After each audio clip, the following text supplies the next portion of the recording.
Pati pala ito nadali din oh. At least, 'di ba?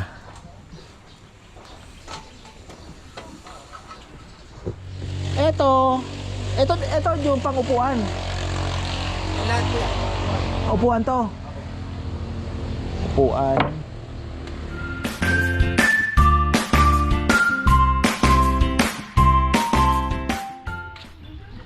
Ayan, magandang buhay. Update tayo sa ating mga furnitures and fixtures.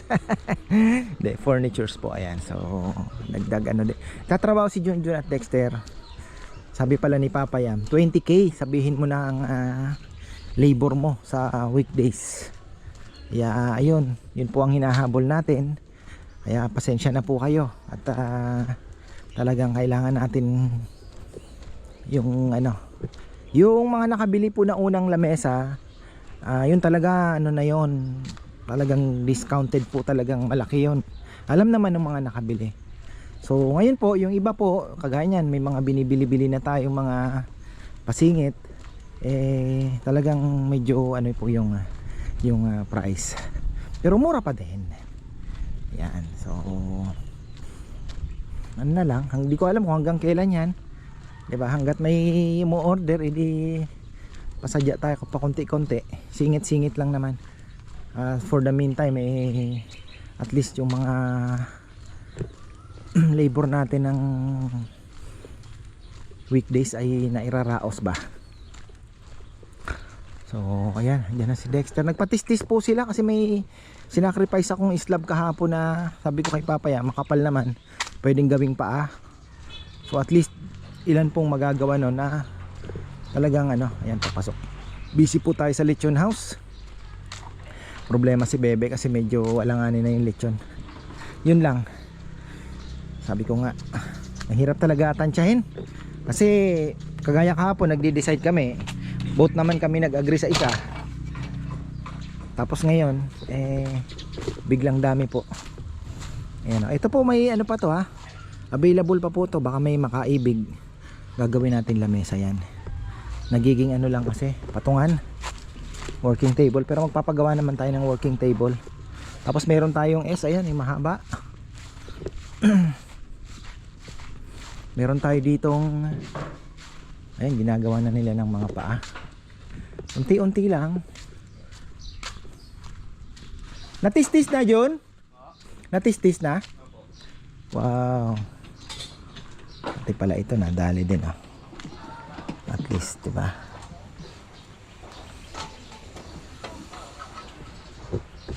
Pati ito pinatistis din? Ha?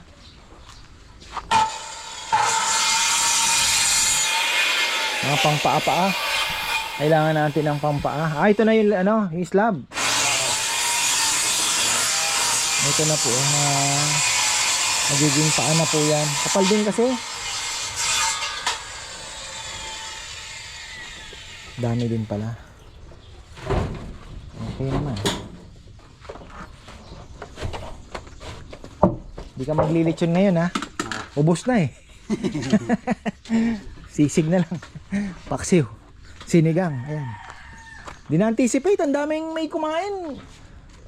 Ilan lang sila kumain ng 4 na kilo. Nag-take out ata 5.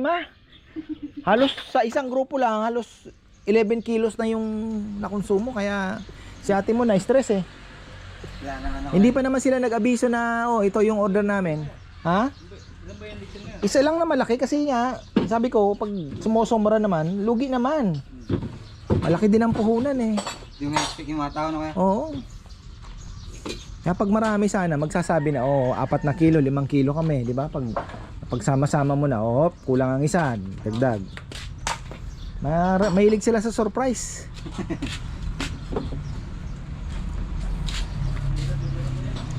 Ay, kagaya niyan, ilalatag mo. Buti kung hindi nasisira, itatabi mo uli, di ba? Kung ano to? At yan po yan. Ito yung kay Ann dati pa no. Itinabi na dito. Tapos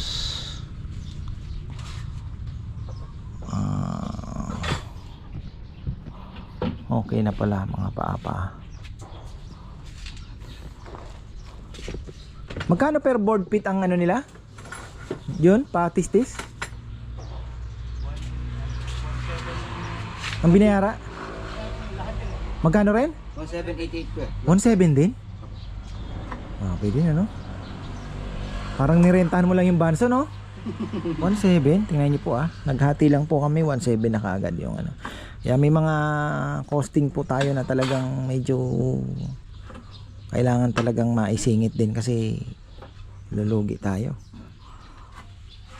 Pag minano-mano mo naman, mas magagastos ka. Matagal pa. Ayan po. Ito pala, pinag-iisipan ko na pwede naman nating i-extend ng konti yung tanggalin natin yung sanga. Yung bubong ba, ma-extend natin hanggang doon.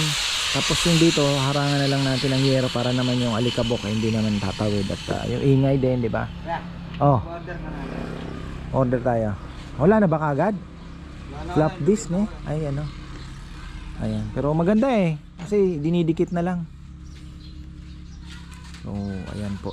Tapos, ayan. Yung bala ko ditong ano yun. Ay, may mga may-ari na pala na ito ha. Ay, hindi. Yung isa wala pa ata. Ewan ko lang ha. Basta ito kay Jay na to. Isa. Ito. Ayan o, available pa po yan ata. Momo. Magagalit si Papa yan. Yaya. Si Papa yan, Yaya. Ito, ayan. Kay Brother Jay, malaki, malapad to, malapad na. Saktong-sakto lang na ano. O, ito naman.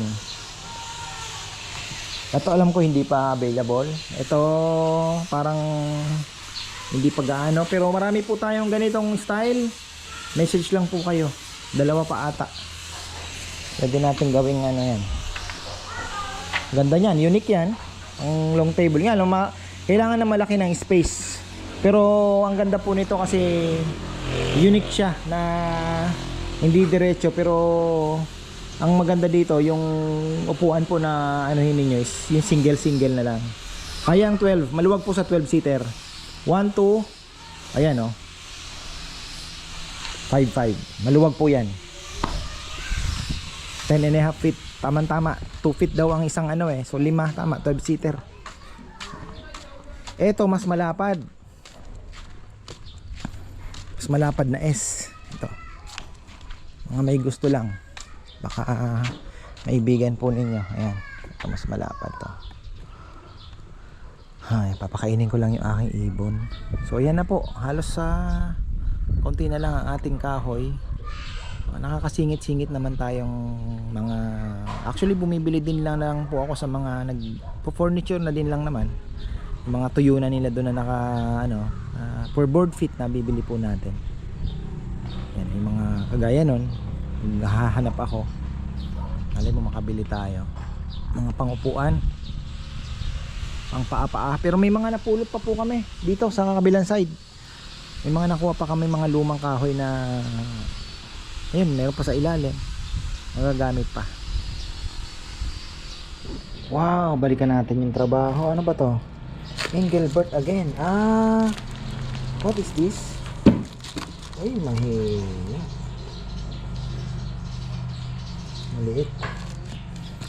Maliit ito. Ang balot ng ano yan? Furniture. Nasaan na ba? Ilan na ba ang bagong gawa? O yun pa rin ano. Bali 4 na pala. 1, 2, 3, 4, 5, 6. 6 na. Bago to. Bago siguro to. Eto, bago. Yan. Yun, okay, tapos na po yun. Eto. Bago siguro. Pang ginagawa nila.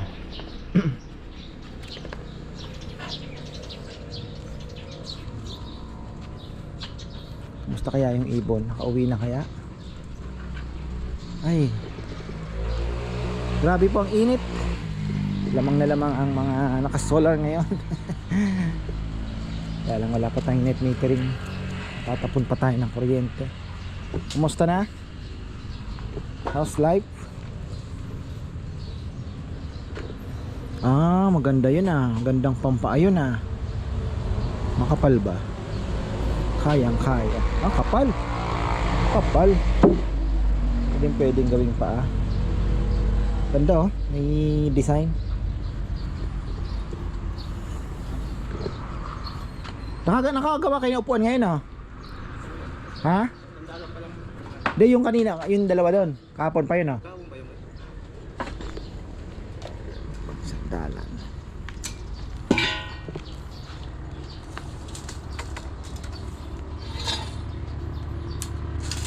Kala ko kanina may na-stroke. Kanina ko. Ito may pumasok ng ambulansya. Bumaba yung blood pressure niya. Biglang hinimatay. Kala ko na-stroke eh. Pero lang mabilis ang arayat talaga ha. Ako, tinawagan ko si Dennis De Leon. Sabi ko tol, di ba nandito kanina? Ang bilis, wala pang ano, nandiyan agad yung ambulansya. Yung pala low blood.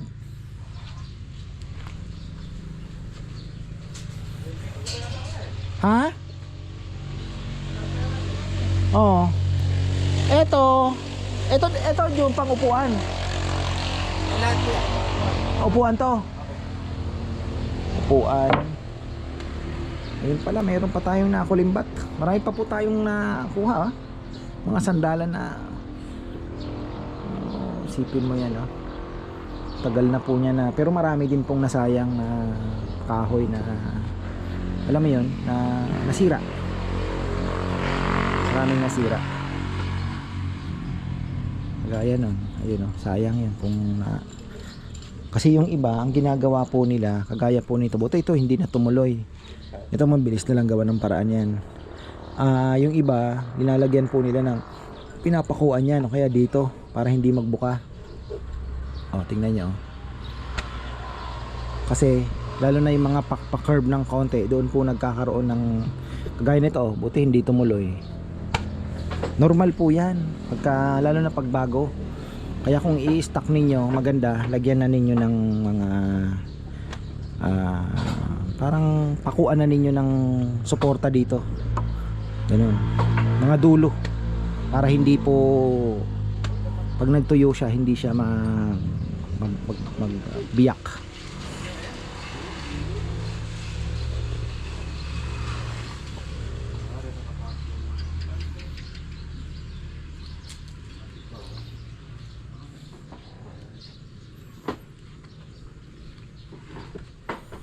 Sandalan. Lunis na yan. Opo.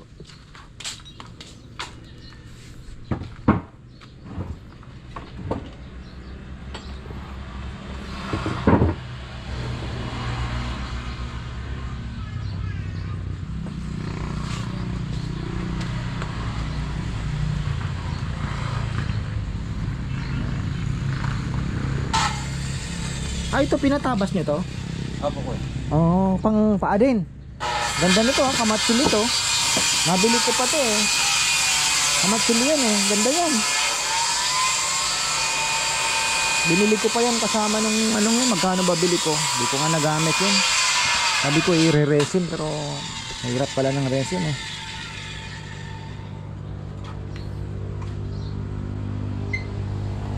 Yung pinag-ano namin po ko. Isang minuto lang pala lang sa dito lang dito. Ano yun? Mahal yan. Nagre-racing sila doon? Yung ano ko yung dati pinagtrabaho sa San Luis. Ngayon magkano na? 1 litro lang magkano, di ba? Mahal. Litro daw, nasa isang day, 2 litro. Kaya nga hindi ako makabili pang experiment eh. Dahil mahal. Yung isang balde ata magkano? Nasa kulang-kulang, hindi ko na matandaan, basta namamahalan ako. Sabi ko hindi ko kaya. Nasa 10 ka, ganun. Mga ganun isang timba. Tapos yung panghalo niya, no? May yung mga tinting ano na lang, okay lang naman yon. Kaya lang, yun nga. Siyempre, sigurado yung una, hindi ganun ka. Hindi ka perfect. Oo. Most likely, palpak yun. Hindi malayo. May training nga sa San Fernando, nag-inquire ako, 5,006 ata, isang tao. Mahal. Ang re-racing ka? Yung tuturuan ka mag-racing. Mahal pala, 5,600. 5,600 training lang. Pag nag-racing kasi dapat medyo artistic ang kamay mo kasi may mga design ka na Yung kulay minsan ginaganon-ganon lang, tapos magiging parang alon, mga ganon ba. Pag pinanood mo sa YouTube parang madali lang, no John? Pero pag ikaw gagawa, Ay, yan na, nangangapa ka na. Ano yung kinukulong nila yun, ano? Yung parang nakabox, ano? Na hindi tatagas. Oh, yun pa yun, yung paglalagyan mo. Tapos acrylic yata yung gagawin ko nila. iaano mo siya, ikukulong mo, tapos doon mo siya ilalagay, tapos ibabalot mo na. Oh. Tapos inaano pa yun, minamasilya. Ay, ano ba yun? Ano din, yung parang pangpakinis niya, no? Mapping, no?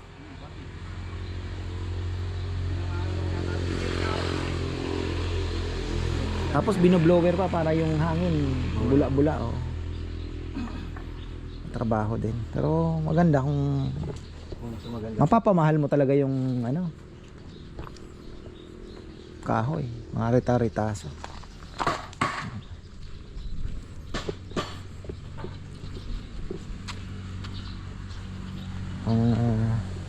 Bukas day off tayo.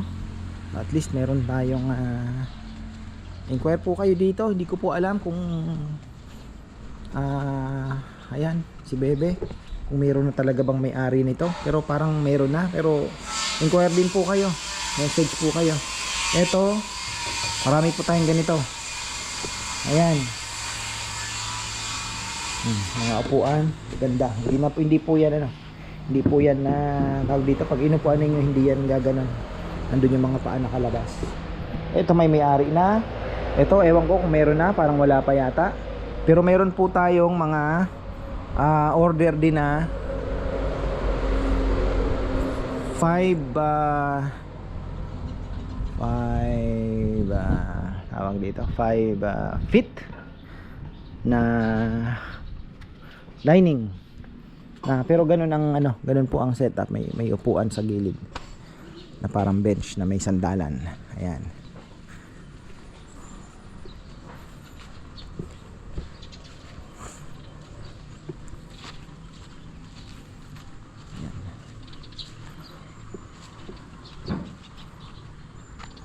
Yan po ang ano ngayong Sabado. Maraming salamat sa walang sawang suporta sa aming Lechon House. Medyo lumalakas po ngayon. Parang bumabawi ba, medyo nagpipik ng konti yung ating kinakapos po yung isang lechon na supposed to be dati minsan hindi pa nauubos, pero ngayon yung isang baboy na 60 kilos 55 ganyan kapos na. So malamang dalawa po kami bukas. Isa pa lang naman ang naandyan, pero meron po akong almost 50 kilos naman na naandun. Yun na lang ako ang pang sipit. Ayan, so at least meron kami ditong slab na puputulin. Ayan, ito po yung dulo. Gagawin na lang po namin na coffee table din yung dulo. Tapos dito puputulin. Yan po yung 5 feet na request po sa amin. Kapal po yan. Oh, kita nyo? Almost 5 inches yan. Ayan, oh. Yan po yung daliri ko. Ayan. Yan po. Oh, diba? Makapal. Ito, wala pang may-ari. Pwede nyong kayo mag-inquire. Lagyan natin ng bench dyan. Solid din yan. Kapal din yan. Oh.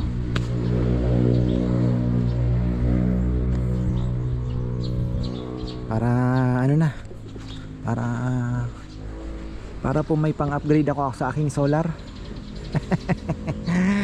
Ayan, tinitingnan ko, talagang kailangan ko po ng upgrade na makapagdagdag po ng panels. Sabi naman ni Gian, kaya naman hanggang 20 kilowatt yan. So kulang pa po tayo ng mga 1, 2, 3 22 daw, 22 kilowatt. So mga anim sigurong ano, wag na daw isasagad ng 24. So kaya naman hanggang 22 kilowatt. Mga 6 na panels po ang dadagdag natin.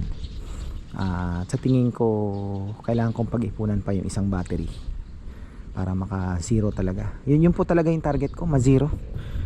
Total net metering na rin naman, naka net metering most likely makakapag ano po tayo ng net metering dahil may RSD na lang po ang inihintay. So ang target ko talaga is ma-zero talaga.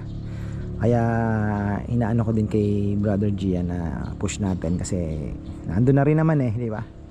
The best talagang goal is hybrid setup, zero bill.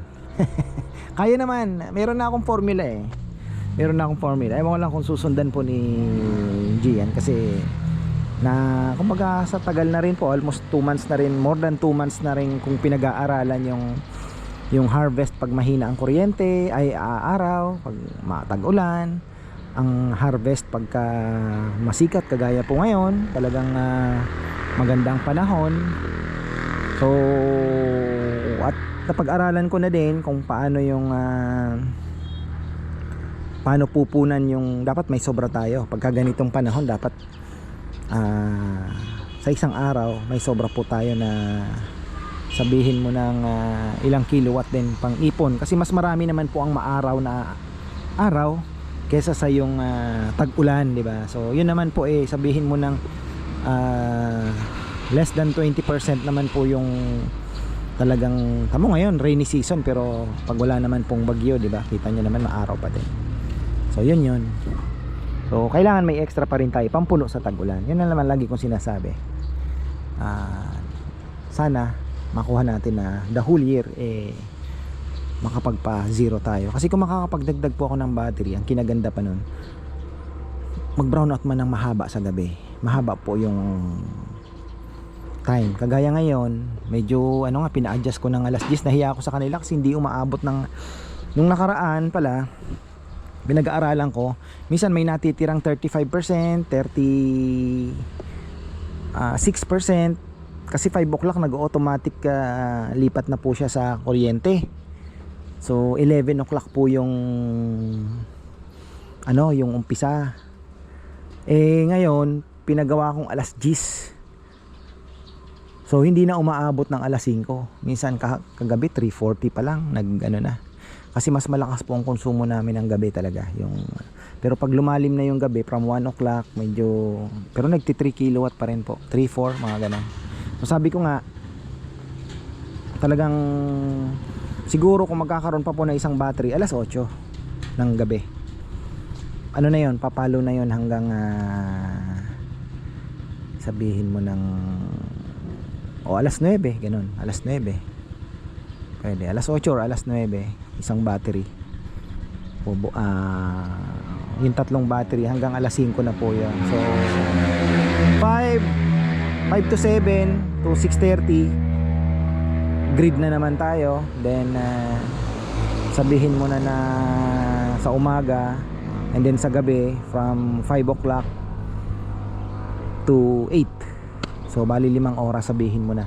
Pero ngayon tamo mag 4:30 na, pa rin po yan, solar pa rin po kami pagka ganyan ng panahon. Hindi ko po alam kung ilan ang harvest kasi nakalimiter na pero kanina 5 kilowatt tinatapatan niya pa rin So ibig sabihin more than 5 kilowatt pa rin ang harvest. Pag nagdagdag tayo ng panel, so mas marami pa rin po ang harvest. So yun lang, pinaba ko lang yung vlog ko. So ayan, belated happy birthday para kay Tito Joey Mercado. Ayan, nagpapabate din. At shoutout po sa lahat ng mga nag-inquire at nagtanong, ano ba yung iniinom mo na Tiyangkap Piedra. Meron po dyan sa Amazon, meron kayong ma-order. Inom po kayo, mura lang naman. Lalong-lalo na dito sa Pilipinas, napakamura ng Tiyangkap Piedra. Yung sampasampalukan, capsule na po yun. Kaya kung takot kayo sa mapapait, naka-capsule na siya. 3 times a day po ang inom ko. At para sa akin, naging effective po siya. Dati mabula yung ihi, ngayon ang ganda na. Parang tubig na lang na bumubuhos. Hindi na po nagfo-foam. Ayun, thankful kasi alam niyo na, health is wealth. Sabi ko nga, diba, ano man ang mangyari, basta wala kang sakit, ay walang problema. Mag-ulam ka man ng kung ano lang dyan ang mahanap mo, wala pong problema, basta wala lang sakit. Yun po yung aking batayan sa buhay. So ayun, maraming pong salamat at magandang buhay. Jonathan de Belen pala nagtanong na rin.